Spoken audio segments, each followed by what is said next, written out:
April 14th, 2017. That was the year Mystery Science Theater 3000 came back to us after an almost 18-year hiatus. Everyone was excited for it, including yours truly.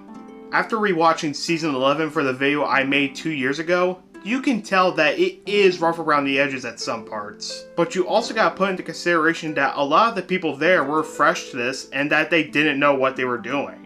So of course it's gonna be rough so they can learn and improve like they did in Season 12. No! We're not there yet! Today we are returning to the return of MST3K by talking about 2 episodes from Season 11. Cry Wilderness and Avalanche. Why these 2 in particular? Well, discussing what people's favorite episodes are from said season, it seems to lean towards these 2. While there are some different ones thrown into the best episodes pile like Star Crash, Beasts of Hollow Mountain, or Carnival Magic, I always seem to find Cry Wilderness and Avalanche in there sometimes. Why is that though? When I did my rankings on the episodes in that Season 11 video, I put them in the number 7 and 6 spots, thinking they were just okay episodes. So what is it about these 2 that people enjoyed so much? So I figured I'd rewatch both episodes and have them go head to head against each other in 5 categories. The movie itself, riffs, whole segments, guest stars, and rewatch factor. Also, please note that, like the Season 11 video, the footage from both episodes will be from the DVD box set. Why didn't I get the Blu-ray of said season? There's your answer.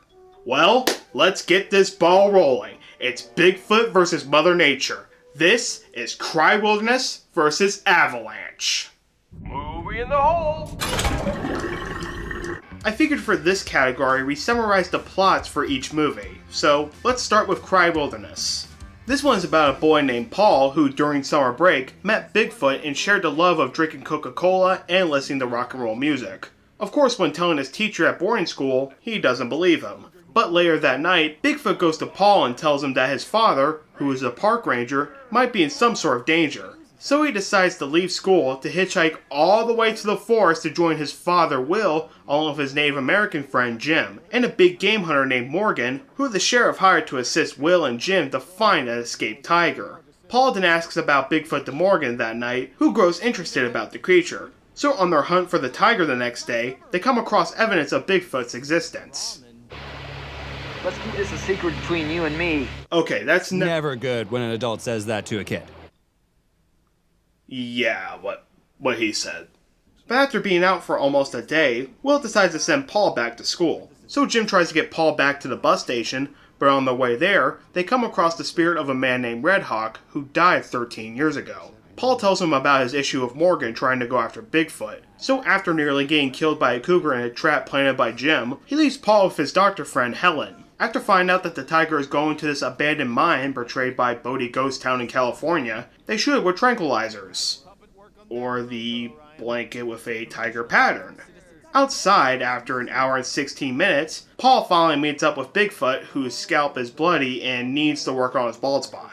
Paul tells him that he has to go up to the mountains where no one can find him, so after hugging him goodbye, Paul goes inside to find his dad, but then a bunch of rocks fall down on him, because like a dumbass, he yells in a mine that seems unstable.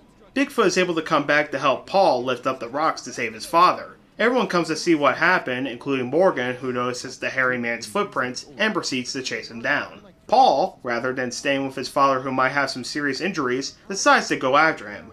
But Morgan is then cornered by Paul, Red Hawk, Bigfoot, along with many other wilderness creatures. He then tries to shoot Bigfoot, but Paul and Red Hawk release an eagle onto Morgan, clawing his eyes out. Best kids movie ever. Paul eventually returns to school where his teacher finally lights up and asks if he can visit him to meet Bigfoot. Paul said he can't because of him being too far up the mountains, but of course he does the cliche where he says, if you believe hard enough, he will come. Thus, looking outside, they both see Bigfoot with the most ominous red light, and the movie ends on a still of Paul making this face. Those who don't